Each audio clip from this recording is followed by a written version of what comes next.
Bonjour et bienvenue sur le journal d'une conteuse. Je me présente, je m'appelle Angélique et je serai votre hôte pour ce voyage au pays des contes.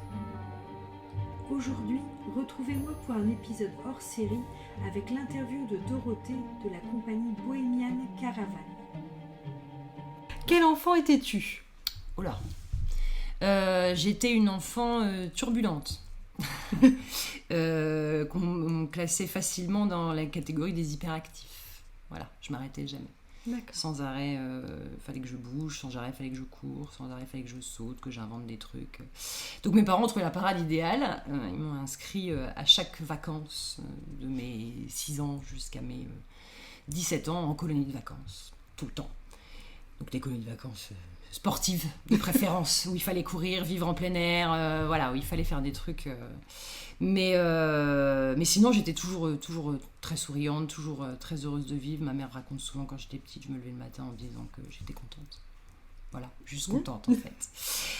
Voilà, je n'étais pas particulièrement une artiste sur le papier, je faisais pas d'activités manuelles, d'ailleurs j'ai jamais été très douée pour les activités manuelles, tout ça, mais par contre j'inventais beaucoup d'histoires, je lisais beaucoup, et voilà, je jouais beaucoup seule aussi. Pourtant maintenant t'es un peu plus manuel quand même. Un petit peu plus manuel, mais ça c'est venu après, disons que c'est pas inné, ce talent-là n'est pas inné, j'ai dû travailler beaucoup, il y en a qui sont innés mais celui-là il l'est pas. Du coup, t'étais une artiste née, enfin, tu t'imaginais déjà toute petite devenir une artiste ou c'est venu vraiment sur le tard Non, je jouais toujours des personnages, je faisais toujours des spectacles pour mes parents. Non, j'ai toujours été beaucoup dans l'imaginaire, j'ai fait beaucoup de jeux de rôle très jeune, beaucoup de grandeur nature de jeux de rôle aussi que j'ai commencé assez jeune.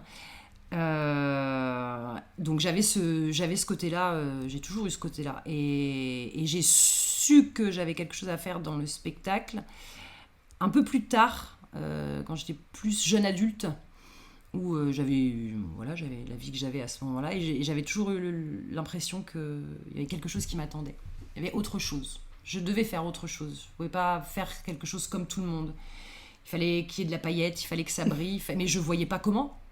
Par rapport à la vie que j'avais, je ne voyais pas comment y accéder. Donc voilà, je me contentais de faire des soirées costumées, des festivals.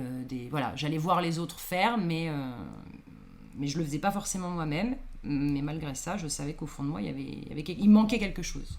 Et du coup, quel était le déclic ? Eh bien, ça s'est passé tout simplement parce que je faisais du jeu de rôle grandeur nature à l'époque. Et chaque année, je rencontrais deux garçons qui sont devenus mes amis avec le temps, qui s'appellent Thomas et Julien.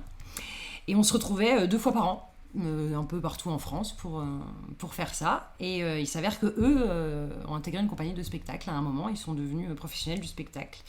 Et ils ont continué à faire ces week-ends-là avec moi régulièrement. Et à l'occasion d'un de ces week-ends, ils m'ont dit tu devrais venir en faire avec nous. Donc ils étaient du Nord, moi j'étais de l'Est. Je me suis dit comment c'est possible ? Je suis rentrée chez moi le lundi et j'ai dit ok, je viens passer le casting. Et puis j'ai passé le casting et puis j'ai été prise et puis voilà, tout s'est enchaîné très vite après. Au niveau familial, au niveau de tes parents, de tes proches ou de tes amis dans l'Est, comment ils ont réagi à ta décision de sauter le pas Oh, ils ont paniqué, même si en même temps je sais que mes parents ils étaient habitués à ce type de comportement chez moi. Donc ça les a pas perturbés outre mesure, ce choix-là. Après, comme tous parents, ils ont eu peur que je me prenne une porte, que ça fonctionne pas, comment j'allais faire pour vivre, est-ce que c'était un vrai métier, est-ce que ça allait fonctionner. Donc ils se sont inquiétés comme tous parents, mais ils ont toujours été présents. Ils ont toujours été là, ils m'ont jamais dit de pas le faire, m'ont toujours soutenu, ils ont toujours été là. Les amis, ça a été plus compliqué. C'était plus compliqué parce qu'ils l'ont mal vécu. Ils ont mal vécu mon départ, qui a été assez rapide et subite pour changer de vie. Donc ça a été plus compliqué. Mais je l'ai fait quand même. Mais disons que si je devais mettre dans la balance tout ce que le spectacle m'a coûté, il m'a coûté cher. Ouais. Me lancer, ça m'a coûté beaucoup, ça m'a demandé beaucoup de sacrifices. Si c'était à refaire, je le referais, sans problème. Mais avec la jeunesse, il y a des choses que j'ai peut-être fait un peu vite, que j'ai peut-être... T'aurais pris un peu plus j'aurais pris plus de temps, mais mon parcours me convient parfaitement. J'aurais jamais cru ça quand j'ai dit oui à l'issue d'un week-end comme ça, en me disant allez, c'est parti. Mais il y a eu un déclic, il y a eu quelque chose qui s'est passé dans ma tête où je me suis dit c'est maintenant. Je l'aurais pas 10 fois cette proposition-là. De ce déclic à maintenant, quel a été ton parcours en tant qu'artiste? Parce que là, du coup, au départ, tu as intégré une compagnie. Oui, j'ai intégré une compagnie spécialisée dans les tournois de chevalerie. Je suis restée chez eux pendant 4 ans, à peu près. Après quoi, je suis partie, j'ai fait un break, j'ai arrêté le spectacle et l'intermittence parce que justement, c'était très prenant. Ça prenait tout mon temps, toute ma vie, toute ma journée, toutes mes heures. J'avais plus le temps pour rentrer voir ma famille. Je n'étais pas là pour les anniversaires, pour les mariages, pour les enterrements. J'étais plus là, en fait. J'avais le temps de voir personne, de rien faire à côté de mon métier. Et il y a un moment, c'est devenu pesant, très pesant. Donc j'ai arrêté, pensant que je saurais arrêter. J'ai fait autre chose pendant 2 ans. J'ai changé de région parce que je voulais pas rester au contact des gens que je connaissais, c'était trop dur.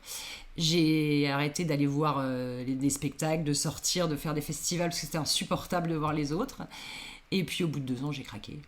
Au bout de 2 ans, j'ai craqué et il s'est avéré qu'une compagnie avait besoin d'une remplaçante en théâtre pour 2 dates et ils étaient vraiment au pied du mur, donc ils m'ont contacté en me demandant un service, ce à quoi j'ai répondu par la positive et puis j'ai remis la main dedans et j'ai passé 2 années avec cette compagnie-là. 2 super années vraiment avec de la musique, du théâtre, des voyages un peu partout, très chouette. Et après ça, on a décidé avec Florent, qui est devenu mon mari aujourd'hui, de monter notre propre compagnie. Voilà, de faire les choses comme nous. En fait, on faisait les choses comme les autres le souhaitaient, puisqu'on faisait partie de leur compagnie, donc on suivait leurs directives et leur ligne artistique. Et on avait aussi envie d'avoir notre propre ligne artistique, donc on a décidé de monter notre compagnie, à nous. Ce qui n'a pas été facile, parce qu'on a combiné la création de la compagnie avec la naissance de notre fille. Tout est arrivé en même temps, on a tout fait en même temps. La compagnie et notre fille sont nées ensemble. Et voilà, alors on a connu quelques temps difficiles au début, parce qu'il fallait se refaire un nom, il fallait créer des concepts, créer des costumes, tout ça, sans finances propres à la compagnie. Donc en investissant sur nos deniers personnels. Et au bout de 2 ans, ça s'est mis à rouler tout seul. Et aujourd'hui, ça roule, tout roule. Cela, du coup, elle a été créée quand? Elle a été créée en janvier 2018. D'accord. Voilà, donc ça va bientôt faire 4 ans. On est parti de rien, on a tout construit et on a bien galéré. Et on a fini par y arriver. Et aujourd'hui, on est 6 dans la compagnie. 6 permanents? 6 quasi permanents, ouais. D'accord. Ouais. Qu'on arrive à... Enfin, nous, on est 2 à réussir à vivre entièrement sur la compagnie. C'est-à-dire qu'en compagnie, nous fait tous nos cachets. Et les artistes qui viennent travailler avec nous, on peut leur assurer quasiment la moitié de leur statut chacun. Et après, chacun bosse aussi de son côté. Certains ont leur propre compagnie qui fait autre chose. Après, on va remplacer dans d'autres compagnies. Enfin, voilà, on a un réseau assez important. Mais voilà, oui, non, c'est un gros pas. D'accord. Et du coup, le nom de ta compagnie? Bohemian Caravan. Et pourquoi? Pourquoi? Parce que déjà, on ne tient pas en place. Moi, j'ai déménagé toute ma vie. J'ai dû faire une 15aine de déménagements dans ma vie. Je ne peux pas tenir en place. J'ai ça dans le sang, c'est sûr. Et pour nous, ça paraissait évident. Voilà, le côté caravane, la caravane qui se déplace, la caravane d'artistes, les cirques à l'ancienne qui se déplacent dans des caravanes tous ensemble. Et puis les bohémiens, parce qu'on est des bohémiens, nous les artistes. On va, on vient au gré du vent, là où on nous veut, là où on ne veut pas aussi parfois. Et on est là un instant, et l'instant d'après, on n'est plus là. On disparaît, on réapparaît. Voilà. Et du coup, pourquoi avoir choisi cette orthographe? Parce que du coup, bohémian, c'est du coup le terme, je pense, anglais, la traduction anglaise. Ouais. Et caravane, tu l'as écrit avec un K. Avec un K. C'était parce que je trouvais que c'était moche avec un C. Ça faisait trop caravane, la caravane quand on part en vacances au camping avec les enfants pendant l'été. Qu'avec un K, je trouvais ça plus romantique. Et sans eux aussi, je sais pas. Ça m'est venu comme ça. Ouais. D'accord. Ah ouais. Dans ta compagnie, qu'est-ce que tu proposes exactement? Alors nous, on est spécialisés dans les spectacles de rue, tout ce qui est art de la rue. Donc ça va être du théâtre de rue, ça va être des arts du cirque On va proposer des échasses, des jongleurs, des aériens, enfin tout ce qui a trait aux arts du cirque, et de la musique. Et de la musique maintenant, parce qu'on a un musicien talentueux avec nous qui a rejoint la compagnie. Et du coup, on a associé ces différentes disciplines à chacun de nos spectacles. C'est-à-dire qu'à chacune de nos sorties, on a de la musique, du cirque et du théâtre. Et en cirque, vous faites quoi exactement? En cirque comme discipline, on a une houpeuse, donc une demoiselle qui fait du cerceau, plusieurs cerceaux. On a des jongleurs avec toutes sortes d'agrès. On a des équilibristes, on a des aériens, donc tout ce qui est tissu, etc. Et puis on a des échasses, évidemment. Toujours des échasses. Tu as combien de spectacles? Ouh là là. En théâtre de rue, donc c'est-à-dire qui s'installe quelque part et qui déroule un spectacle, on en a 3. On en a 3. 2 qui sont fixes, où c'est nous qui jouons devant le public, et un 3e où c'est le public qui se déplace d'un artiste à l'autre. Et chaque artiste déroule sa partition devant le public, qui se déplace emmené par 2 comédiens. Et ensuite, on a des déambulations avec des concepts et des thématiques visuelles différentes. On doit en avoir 5 ou 6 sur des thématiques différentes. Donc quand on dit thématique, ça va être costumes différents. On va en avoir certains qui sont plutôt destinés à la période d'Halloween, d'autres qui sont plutôt destinés à la période de Noël, d'autres qui sont polyvalents, qui peuvent s'appliquer à différentes fêtes. Certains qui vont être plus pour le carnaval, etc. On a essayé d'être un peu complet et original dans la mesure du possible. Si on parle un peu plus de ton dernier spectacle, dernier spectacle que tu viens juste de créer. monter.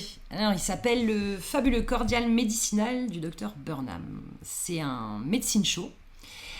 Alors, comment est arrivée l'idée de ce spectacle? En fait, c'est tout simplement Christian, notre musicien, qui a lui-même un groupe de musique qui s'appelle Gabe, qui fait de la musique traditionnelle. Et à l'occasion d'une répétition et d'une envie de créer un morceau particulier, il s'est acheté un banjo. Et il a fait donc des recherches de partitions pour son banjo, et il a rebondi de fil en aiguille sur Internet au banjo, l'usage du banjo, et la musique propre au banjo, etc. Et il est tombé sur des médecines shows. Donc qu'est-ce que des médecines shows? Les médecines shows, c'était des officines ambulantes qui se promenaient de ville en ville, plutôt dans l'Ouest américain. Et c'était des charlatans qui essayaient de revendre des élixirs miracles qui guérissaient tout. Les 10 élixirs étaient principalement fabriqués avec de l'huile de serpent et plein de choses à l'intérieur, avec des vertus incroyables, autant physiques que psychologiques. Et pour maintenir leur public en haleine, ils parlent sans cesse, ils ne s'arrêtent pas. Ils font des monologues permanents, du bourrage de crâne, qui sont ponctués par des interventions d'artistes qui viennent illustrer le pouvoir incroyable de ces élixirs-là en accomplissant des prouesses que personne d'autre ne peut accomplir s'il n'a pas bu ce fameux élixir. Donc voilà, c'est un plateau artistique de 4, donc avec moi dans le rôle du docteur, qui fait uniquement de la comédie, Sarah, qui est donc la houpeuse, qui fait donc du hoop et de la danse, Florent qui est à la musique, et Christian qui est aussi à la musique. Et bien sûr, Sarah et Flo ont une scène très physique, de bagarre qu'on a fait régler chez un ami à nous, qui est donc régleur cascade pour le cinéma et pour le spectacle, parce qu'on a voulu quelque chose de cohérent, de propre, et qui fasse vraiment bagarre. D'accord. Voilà. Et en règle générale, qu'est-ce qui t'inspire dans tes spectacles? Parce que là, du coup, c'est plus peut-être ton acolyte musicien qui a amené peut-être l'idée du dernier spectacle. Mais sur tes spectacles précédents, en règle générale, tu t'inspires... Alors, il y a tout. Ça, on va partir d'une idée qui peut être émanée de n'importe qui. Et à partir de là, mon cerveau se met en route. Et il est inarrêtable. Donc là, par exemple, quand Christian m'a parlé du médecine show, il m'a fallu moins d'une semaine pour écrire l'intégralité du spectacle, parce que ça m'inspirait. Donc comment j'ai fait ? J'ai cherché médecine show, j'ai cherché des films dans lesquels il y avait des médecines show, j'ai cherché des livres, j'ai cherché tout ce que j'ai pu comme visuel, et je m'en suis nourrie pour créer quelque chose à notre sauce. Pour Petit Sortilège, qui est notre spectacle plutôt typé médiéval, je voulais un spectacle sur la thématique de la sorcière, une sorcière un peu folle, une sorcière un peu drôle. Et ça s'est enchaîné comme ça. Qu'est-ce qu'on pourrait faire ? On pourrait parler de la mandragore, on pourrait parler de la pomme. Tiens, on n'a qu'à faire un rituel sur la pomme d'amour. Tiens, on n'a qu'à faire un exorcisme formidable. Qu'est-ce qu'on peut faire comme exorcisme ? Pas quelque chose qui fait peur, non, quelque chose de drôle. Qu'est-ce qu'on pourrait ajouter ? Voilà, ça. Donc oui, j'ai beaucoup de lectures parce que je suis une très grande lectrice. Je lis énormément de fantaisie. Donc forcément, j'ai de l'inspiration là-dedans. Je regarde par extension beaucoup de films et de séries dans ces univers-là, donc déjà qui sont très inspirants. Et puis je crois que j'ai un imaginaire assez débordant. Et surtout, je suis bien entourée. Je suis entourée de gens qui sont aussi barrés que moi, donc parfois ils ont des idées complètement saugrenues. Et moi, je les prends au pied de la lettre et je dis, non, mais on va le faire. Si, on va le faire, c'est une super bonne idée. Voilà. Du coup, c'est plus toi qui es la créatrice du coup des concepts. Ça dépend. Disons que c'est moi qui catalyse un peu tout, mais les origines, elles peuvent être attribuées à différents artistes. Là, le Médecine Show, ça va être Christian. Itinéraire d'une famille de cirque, ça va être Sarah. Parce qu'elle avait un concept qui ressemblait à ça et qu'on était en pleine crise Covid et qu'il fallait qu'on trouve une solution pour jouer et qu'elle m'a dit on n'a qu'à faire une balade spectacle. On avait ce concept-là mais qui était juste en déambulatoire et elle m'a dit pourquoi on le dispatcherait pas ? Voilà, et du coup je me suis engouffrée dans la brèche qu'elle a ouverte. Pour Petit Sortilège, c'est Florent qui s'est mis en tête de créer une charrette. Il avait envie de créer une charrette. Pourquoi ? Je sais pas. Donc la charrette est partie. Je me suis dit ok, partons de là. Et puis après, voilà, il y avait une brèche, je me suis engouffrée dedans. Et du coup, c'est toi qui crée, même si l'idée d'origine n'est pas forcément la tienne, mais c'est toi quand même, du coup, qui écris après les spectacles. Souvent, ouais, souvent, oui, c'est moi parce que c'est à moi qu'on confie la tâche, en fait. Ils amènent leurs idées, leurs envies aussi, parce que des fois, ça naît aussi d'une envie. Travailler avec certaines personnes ou sur certaines thématiques si ça m'inspire, ça vient tout seul. Donc en général, je rédige un premier jet, je le soumets aux artistes avec qui on travaille et avec qui on a envie d'être sur ce concept-là, et puis on se réunit et on en discute, ce qu'ils aiment moins, ce qui leur parle moins, et après je combine en fait en fonction de ça. Ok, ça on laisse tomber, ok, ça on n'a qu'à rajouter, ça, voilà. Il y a une base, je vais rédiger la base en fait, et après chacun va venir y rajouter des choses ou en enlever parce que ça leur parle pas. Moi des fois je me dis, ça va être super drôle ce truc, puis tout le monde me regarde avec des gros yeux en me disant, ouais non en fait elle est pourrie la blague.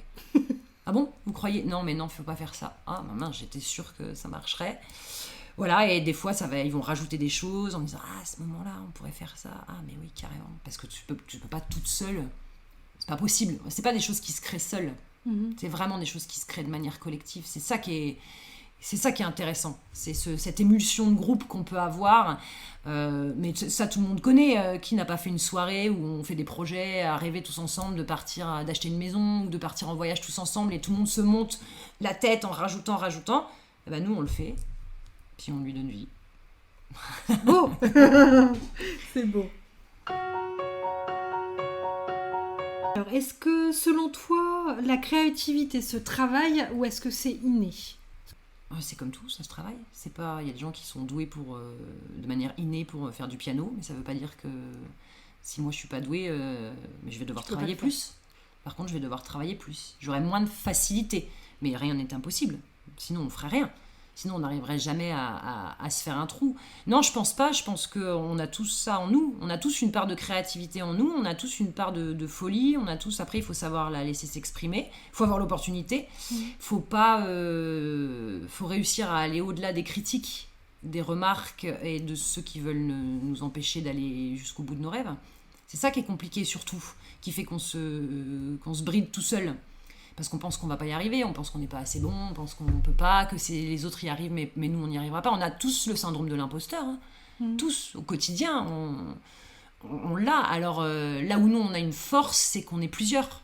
On est beaucoup. On a su s'entourer dans la Bohemian Caravan de gens extraordinaires qu'on a rencontrés tout au long de nos parcours et qu'on a choisis. C'est pas des artistes qui sont tombés dans notre compagnie par hasard. C'est des artistes qu'on est allé chercher parce qu'on les connaissait et qu'on avait envie de travailler avec eux. Voilà, ils sont pas arrivés là par hasard. Bon, bah, ils ont vu de la lumière et ils sont venus toquer. Non, on a été les chercher parce qu'on savait que...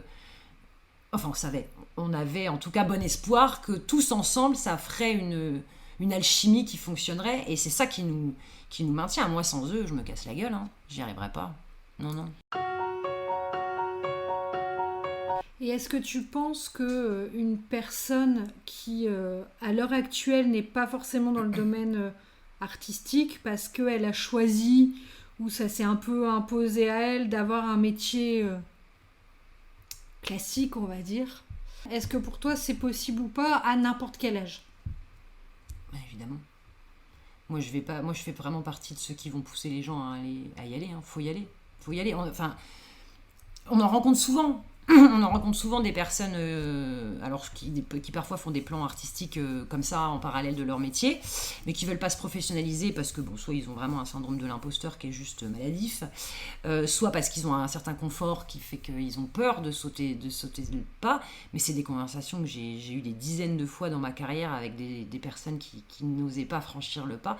Mais il faut y aller parce que c'est le genre de choses qui se présentent qu'une seule fois dans sa vie. Si on rate le coche à un moment, il se représentera plus. Le jour où il se présente, il faut y aller. Alors oui, l'intermittence et la vie d'artiste, c'est pas quelque chose de stable, c'est compliqué à gérer. C'est une façon de vivre qui est en décalage de celle de beaucoup de gens. Mais voilà, nous on a une maison, on a 2 enfants, on a une famille, on part en vacances. On a réussi à combiner tout ça pour avoir une vie certes atypique, mais avec un socle normal. Et il faut le faire parce qu'en fait, ce qui se passe, c'est que si on ne le fait pas, ça va faire partie des regrets. Et les regrets, on est tout seul avec eux quand on a 80 ans dans sa maison de retraite ou dans sa maison tout seul. Il n'y a plus que les regrets, les choses qu'on n'a pas fait parce qu'on aurait voulu le faire. Devenir artiste, c'est possible pour tout le monde. C'est ça qui fait la différence entre ceux qui sont artistes et ceux qui l'ont pas. C'est que les artistes, ils ont franchi le pas. Quel conseil tu pourrais donner justement à quelqu'un qui aimerait se lancer, justement dépasser ce syndrome de l'imposteur, mais qui n'a pas forcément de contact ou de gens qui seraient déjà dans le milieu et qui pourraient l'aider? Alors, il faut partir quand même du principe que les artistes, on est quand même... Quand je dis les artistes, j'utilise ce terme-là comme un nom propre, hein, pas comme un adjectif, parce qu'il y a des personnes... Tout le monde est artiste. Il y a des gens qui font un métier, qui sont fonctionnaires, qui sont artistes aussi. Donc là, je parle des gens dont c'est le métier. Je ne vais pas utiliser non plus le terme intermittent du spectacle, parce que ce ne serait pas approprié, mais voilà.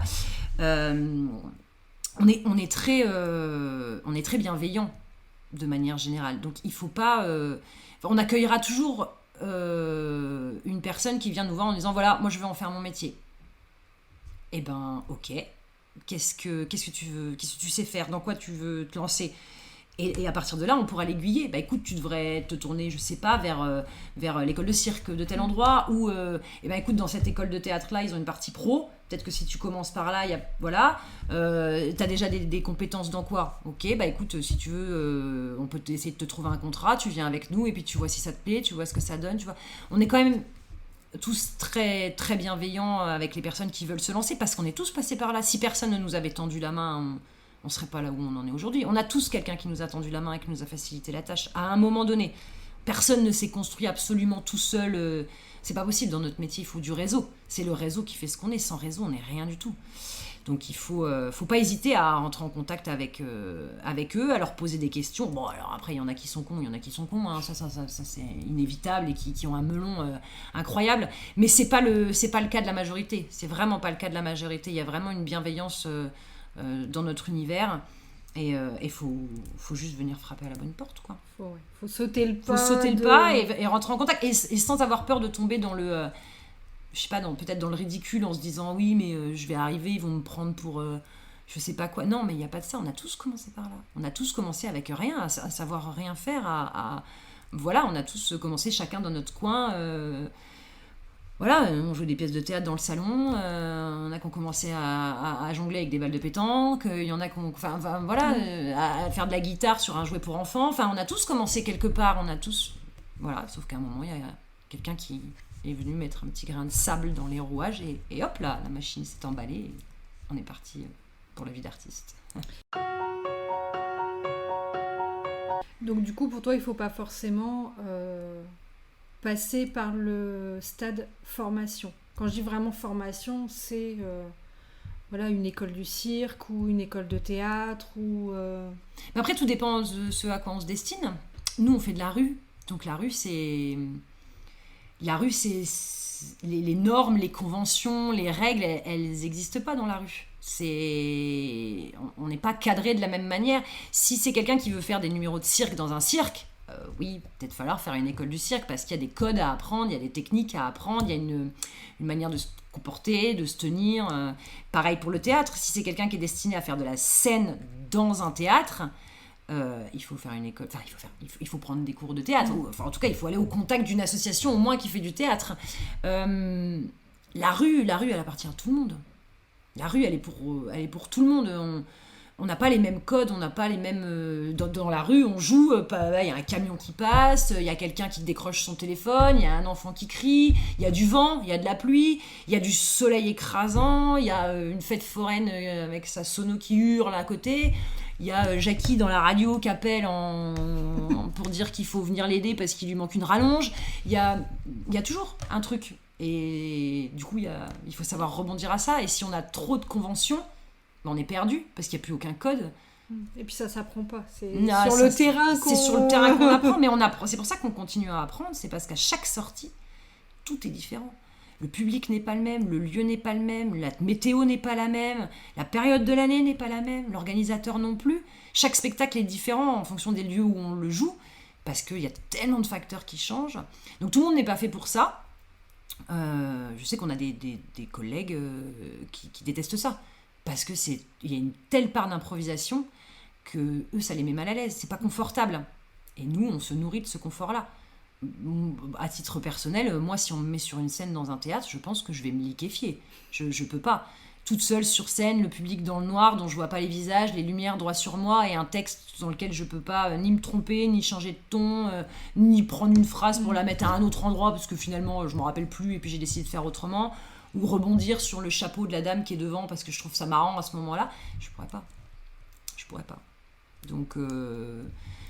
Donc ça dépend à quoi on se destine, mais pour faire du spectacle de rue, du spectacle pour les gens vraiment, faut y aller quoi.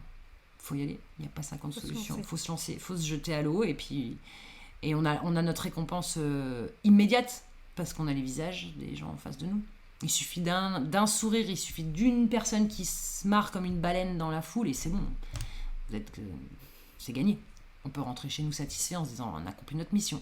Ils étaient 3 dans le public, il y en a un qui a rigolé, il y en a un qui a souri, il y en a un qui a pleuré. Verdict, c'est bon, on a gagné.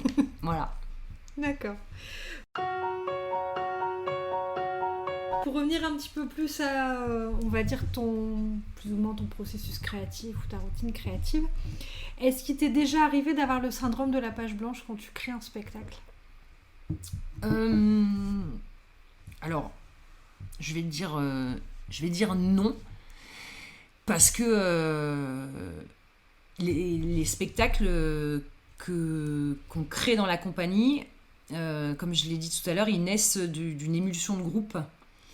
Donc en fait, tout est déjà amorcé. Les idées sont... pas d'idées, d'autres t'en donnent. Et voilà, et ça ne m'est jamais arrivé d'avoir un thème imposé. Je pense que si on m'imposait un thème, enfin qu'on me l'imposait vraiment, qu'on me passe une commande par exemple et qu'on me dise pour l'année prochaine je veux un spectacle sur telle thématique qui parle de ça avec tel engagement, je pense que là oui j'aurais une page blanche et je le ferais pas parce que ça me ressemble pas, c'est pas comme ça que je fonctionne. Que toi tu fonctionnes. Non, c'est pas comme ça que je fonctionne. Et après quand moi j'ai des blancs, des bugs ou des phrases qui me viennent pas ou des tableaux qui me... je suis juste à décrocher mon téléphone et à appeler les autres. voilà, je leur pose la question et on discute. Et des fois, d'un simple débat ou le simple fait de le dire à d'autres, tac, il y a quelque chose qui me vient. Et voilà, après, j'ai un processus créatif très autistique. Hein. Je suis là, mais je ne suis pas là. Je parle aux autres, mais je les écoute sans les écouter. Enfin, c'est assez frustrant pour l'équipe parce que je pars toute seule. Voilà, il se passe des choses dans ma tête pendant qu'ils me parlent et eux, ils se disent, ça ne m'écoute pas, en fait. Mais c'est parce qu'il y a quelque chose qui est venu d'un coup. J'ai toujours un bloc avec moi dans mes affaires parce que j'ai des idées qui me viennent d'un coup. Oh, moi, c'est ça qu'il faut que je mette. Enfin, voilà. C'est plus comme ça. Mais non, ça m'est jamais arrivé de sécher. J'abandonnerais, moi. Je suis pas je suis pas quelqu'un qui se fait je me fais pas violence. Je me dis que si ça vient pas, c'est que j'ai pas l'inspiration. Donc alors là, si en plus il faut que je le joue derrière, si ça m'a pas inspiré à l'écriture, c'est pas près de m'inspirer en jeu. Après, c'est plus dans le sens où ça peut, alors c'est vrai que toi du coup tu fonctionnes en troupe, tu ne fonctionnes pas seul. Non. Mais ça peut arriver qu'il y ait une thématique, un sujet qui te parle énormément et que tu te dises je veux créer un spectacle là-dessus, mais qu'à un moment ou à un autre, voilà, t'arrives pas forcément à assembler tous les tableaux. Ah oui, ça arrive, ça. Tu vois, c'est plus dans cette idée. Mais après, oui, ça arrive. On a un spectacle alors je vais pas dire en création parce qu'il a rien de créé puisqu'il est encore que dans ma tête. Mais je suis en lutte avec moi-même, effectivement, parce que j'ai des blocages. Voilà, je me suis fixé un truc, alors quelque chose qui me tient vraiment à cœur, que j'ai vraiment envie de mettre en place, avec une part historique réelle, avec une implication du coup assez difficile de la part de tout le monde, parce que c'est quelque chose qui peut être dur. Et j'ai du mal à faire le lien entre mes disciplines, en fait. Je vais avoir la comédie, l'écriture, tout ça, ça va aller, mais j'ai du mal à venir y assembler le cirque et la musique, par exemple, et je n'ai pas encore trouvé le... Voilà. Et ça va se résoudre quand on se décidera à se poser tous ensemble et à en parler. C'est juste qu'on a été emportés par les autres projets, par tout ça, et du coup, effectivement, je suis très seule dans cette réflexion-là, mais je la garde... J'en parle pas forcément pour l'instant parce que je me dis, bon, c'est pas grave, ça va venir. On n'est pas dessus encore. On n'est pas dessus. Je sais que ça peut aller très très vite. Très très vite à partir du moment où on va être plusieurs sur le sujet. Mais après, c'est difficile parce que du coup, ça, c'est une idée qui vient de moi avec une implication assez importante et une thématique bien particulière. Et je suis pas sûre d'emmener tout le monde. Je suis pas sûre que les autres adhèrent, par exemple. D'accord. Voilà, c'est peut-être ça où je me dis, s'ils adhèrent pas, du coup, je sais pas comment on va faire. Voilà, donc, mais c'est la première fois. Voilà, ça serait quelque chose d'un peu plus... ça se referait sur le devoir de mémoire, sur tout ce qui est devoir de mémoire, hein, avec un rapport historique avec la Première ou la Deuxième Guerre mondiale. J'ai pas encore défini mon truc, mais quelque chose d'assez dur. Voilà, ce serait pas un spectacle pour enfants. Par exemple, pour pas qu'il y ait d'enfants dans la salle, par exemple. Voilà, donc oui, ça arrive, mais c'est comme les nuages, hein, faut les regarder passer puis attendre qu'ils disparaissent. Hein. Du coup, tu passes sur un autre projet en attendant, et puis en le gardant dans un coin de ta tête en te disant pourquoi pas un moment. Mais il suffit d'un film, d'un bouquin, d'une conversation avec quelqu'un, d'un truc qui se passe, et d'un coup, hop, paf, déclic, c'est bon, c'est débloqué. Donc j'ai pas de pression, alors du coup, je le vis plutôt bien. Voilà. Est-ce qu'il t'arrive d'avoir des inspirations d'ordre politique ou militante, du type sur un sujet de société, sur l'environnement, sur le féminisme ou autre Non, jamais. Pour la simple et bonne raison que le public auquel on destine nos spectacles est un public qu'on veut détendu, qui vienne prendre du plaisir et... qui viennent juste voir un spectacle, qui viennent juste se marrer, en fait. Voilà, se marrer ou s'émerveiller, mais sans qu'on essaye de lui faire passer un message autre que c'est drôle, c'est beau, j'ai passé une bonne journée, ils sont forts, ils font des belles choses, ils sont talentueux, voilà, on n'essaye pas de revendiquer, on a nos propres revendications, on a nos propres... Voilà, comme tout le monde, mais on les met de côté avec notre travail. Parce que déjà, on n'est pas tous forcément d'accord entre nous, voilà, sur certaines choses. Donc, on évite ça. Et puis, moi, personnellement, quand je vais voir un spectacle, dans l'optique de voir un spectacle, ou quand je tombe sur un spectacle par hasard, c'est pour passer un bon moment.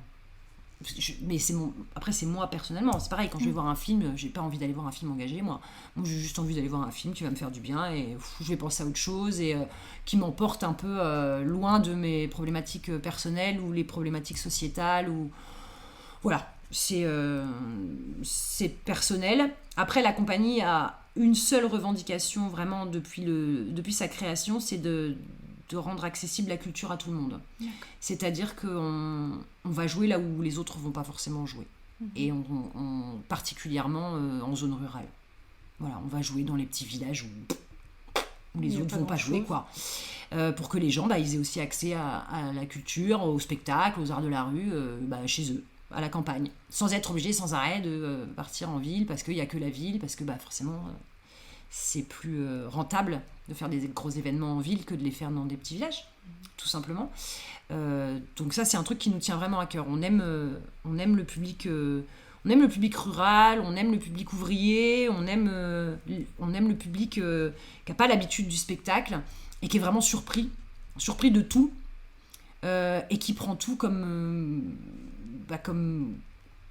je sais pas, comme un remercie. Enfin, ils nous remercient parce que c'était pas prévu, ils tombent là-dessus et ils prennent ce qu'il y a à prendre et c'est tout. Ils en demandent pas plus, en fait. Et nous, ça nous convient très bien. Voilà, les grandes villes, tout ça, c'est pas... On y va si on nous sollicite, bien évidemment. Mais de nous-mêmes, on aime bien. Puis on aime bien notre région, donc on aime bien jouer chez nous aussi, parce qu'on aime bien notre public du Nord, c'est notre public préféré. C'est le public le plus facile du monde. Voilà. Que tu connais le mieux, du coup. Qu'on connaît le mieux, et puis... t'es pas originaire du Nord, du coup. Non, je suis pas de là, mais je l'ai choisi, moi, le Nord. Je suis pas née ici, mais j'ai choisi de revenir y vivre de mon propre gré. Et pour avoir joué dans plein d'autres régions... Ah non, ça n'a rien à voir. Le public du Nord, il est formidable.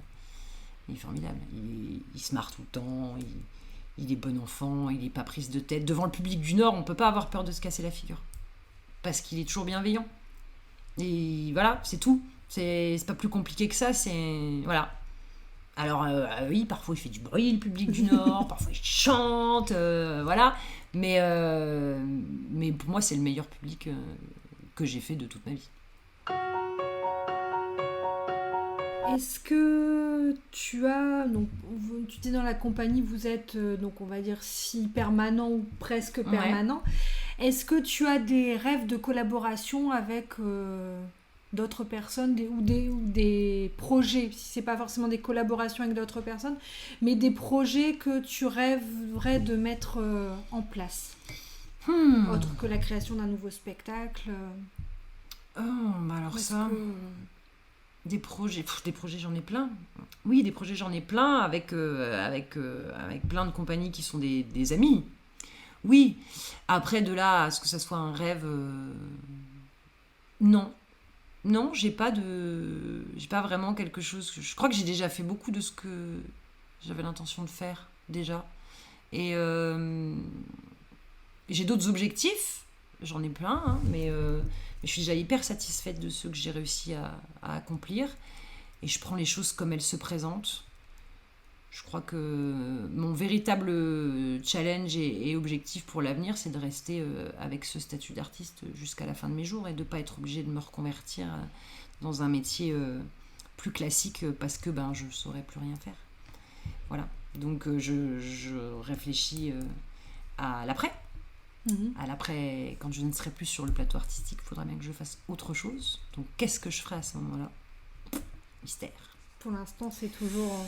Bon, t'as encore un petit peu de temps. J'ai encore un peu de temps, je sais pas, peut-être m'occuper d'artistes, justement, gérer des artistes. Ouais, pourquoi pas accompagner les artistes, voilà, ou les aider à se vendre, ou je sais pas. Peut-être transmettre tout ce que tu as pu bien, acquérir, on va dire, par tes expériences, que ce soit en tant que membre d'une compagnie ou en tant que fondatrice d'une compagnie. Transmettre peut-être... à d'autres, passer le relais aussi, pour pas que la Bohemian Caravan s'arrête avec nous si un jour, nous, on est forcé d'arrêter pour X raisons. Qu'elle continue, qu'elle perdure avec d'autres personnes, peut-être dans une autre région, peut-être... voilà, mais en conservant ce nom, parce qu'après tout... Si on est des bohémiens en caravane, notre nom peut voyager sans nous aussi. Hein. Voilà. Du coup, en parlant de voyage ou de transmission, sans rentrer dans le détail, mais du coup, tu as 2 enfants. Oui. Est-ce que du coup, tu souhaiterais qu'ils suivent les traces de leurs parents, ou au contraire, tu te dis non, je veux pas cette vie pour eux, ou après, tu dis ils feront ce qu'ils ont envie de faire, et puis voilà. Bien sûr. D'un sens ou dans un autre. Ah mais non, on rêverait qu'ils fassent la même chose que nous. Bien sûr, on voudrait que ça soit des enfants de la balle. Ils passent déjà leur journée dans les paillettes, dans les accessoires. On va les chercher à l'école, on n'est pas démaquillés, on en a plein le visage. On sort dans notre jardin pour faire des photos. On a tous les gamins du quartier qui rappliquent pour venir voir qu'est-ce que c'est que ces géants. Donc oui, on aimerait bien, mais en même temps, c'est pas facile pour eux parce que ils ont associé aussi dans leur petite tête que le spectacle, c'est quand on n'est pas là.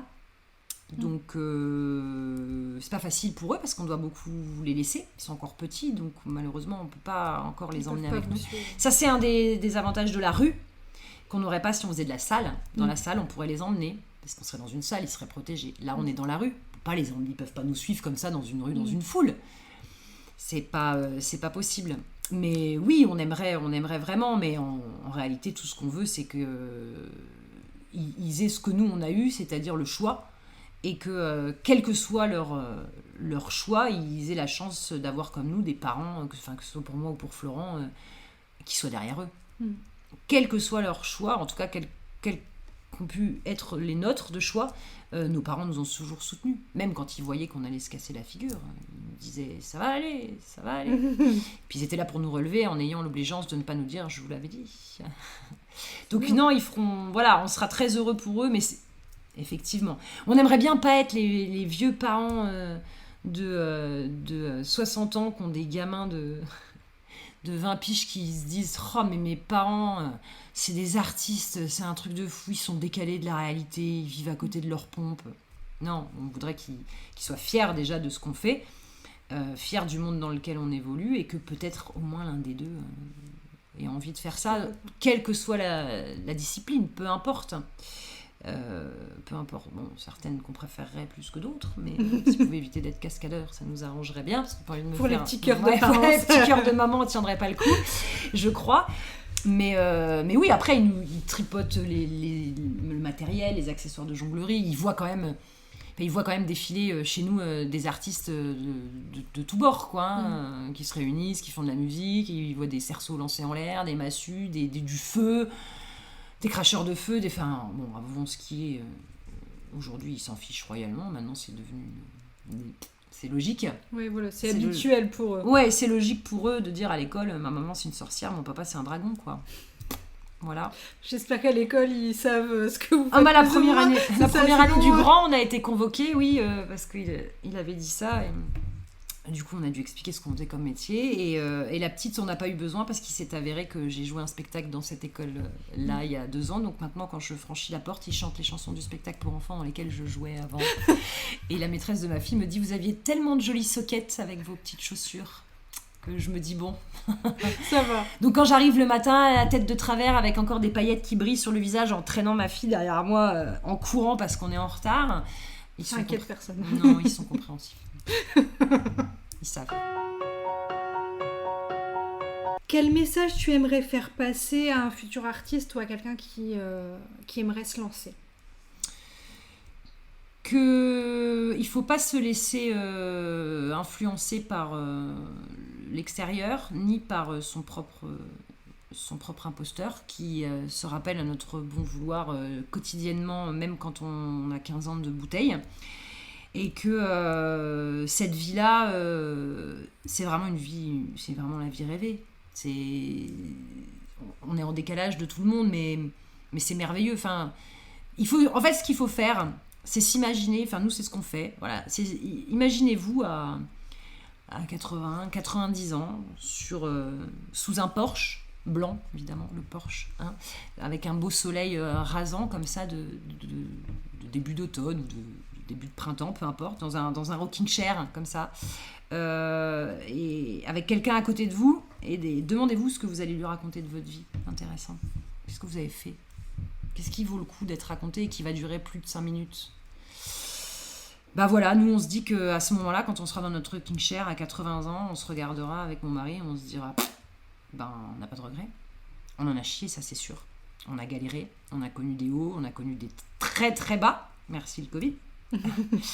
Mais on s'est relevé à chaque fois et on a vécu des choses que jamais on n'aurait pu imaginer voir. On a vu des salles, on a été dans des lieux, on a visité, on a travaillé aux Arts Forains, on a travaillé chez Bouglione, on a été travailler au Stade de France, on a été travailler à l'étranger, on a rencontré des gens qui ont fait le Cirque du Soleil, on a travaillé avec des gens qui ont fait le Cirque du Soleil, on a vu des Mario Luracci, on a vu des artistes incroyables, on a joué sur scène entre NTM et Danakil sur un festival où on a été pris parce qu'on sait pas, même pas pourquoi ils nous ont pris, on n'avait rien à voir, on faisait du théâtre. On sait pas comment on s'est retrouvés là, mais on s'est retrouvés là et on était sur la même affiche qu'eux et on avait nos têtes qui apparaissaient sur l'écran géant entre eux et on s'est dit mais comment c'est possible de vivre un truc aussi fou ? C'est fou. Vous l'avez tenté quand même parce que vous auriez pu vous dire on n'a pas notre place à la limite. Ah mais non, vous avez dit non, on y va. Ah mais non, ils nous ont dit en plus on vous offre le pass pour tout le festival. On a dit mais bien sûr, on vient. On est payé, nourri, logé, blanchi, on joue notre spectacle et en plus on est sur la même affiche que des artistes qu'on écoutait quand on était jeunes, on s'est dit mais c'est improbable. Qu'est-ce que c'est que ce... Enfin voilà, on a fait des choses qu'on n'aurait jamais fait dans une autre vie. Voilà, alors il y a certaines personnes qui vont avoir des choses à raconter parce qu'ils vont avoir voyagé. Ça c'est une autre alternative. Je pense qu'un artiste qui peut pas exister sur scène peut aussi, sans être un artiste, du coup, accumuler une expérience incroyable en voyageant, en découvrant les beautés du monde et les différentes populations. Nous, on n'a pas tant voyagé que ça, mais on a fait des choses incroyables. Et encore aujourd'hui, et parfois dans le village d'à côté, et parfois on fait des rencontres. C'est ça aussi, c'est les rencontres que vous allez faire, les retours que vous allez avoir de vos spectacles, ces gens qui vont vous contacter des années plus tard en vous disant j'ai vu votre spectacle il y a 10 ans, vous m'avez tellement touché que j'ai décidé de faire le même métier que vous, ou qui vous retrouvent des années plus tard, ou que vous croisez au supermarché sans savoir que c'est eux qui vous reconnaissent et vous sortent une réplique de votre spectacle, vous vous dites c'est incroyable. Non, on a vécu des choses formidables, donc faut pas hésiter. Le jeu en vaut la chandelle. Ça coûte cher. Ça, on y laisse parfois beaucoup de choses, comme dans beaucoup de choix qu'on fait dans la vie, mais celui-là, il vaut vraiment la peine. Il vaut vraiment le coup. Puis quel plaisir de semer des paillettes partout dans votre maison à longueur d'année. Ça met un peu de couleur. Ça met de la couleur, ça brille. Est-ce qu'il y a d'autres choses avant qu'on conclue ? Est-ce qu'il y a d'autres choses dont tu aimerais parler Voilà, nous, on est une compagnie simple avec des ambitions simples et juste l'envie de faire notre métier tranquillement. Et voilà, on aime ce qu'on fait et on aime notre public, on aime les gens et voilà, on n'a pas de rêve de grandeur. On est très bien là où on est. Vous êtes heureux on est très heureux comme on est avec le public qu'on a et voilà, et on se souhaite à nous-mêmes plein d'autres projets dans notre carrière, plein de nouvelles collaborations et d'être heureux. C'est tout ce qui compte finalement. C'est important. En tout cas, merci de m'avoir accueilli aujourd'hui et d'avoir répondu à toutes mes questions. Avec plaisir. Au revoir. Au revoir. Merci à vous d'avoir écouté cet épisode. J'espère qu'il vous a plu. Si vous avez aimé, n'hésitez pas à laisser une note ou un commentaire sur votre plateforme préférée et à le partager autour de vous. Je vous souhaite une belle journée ou une bonne soirée et à la prochaine!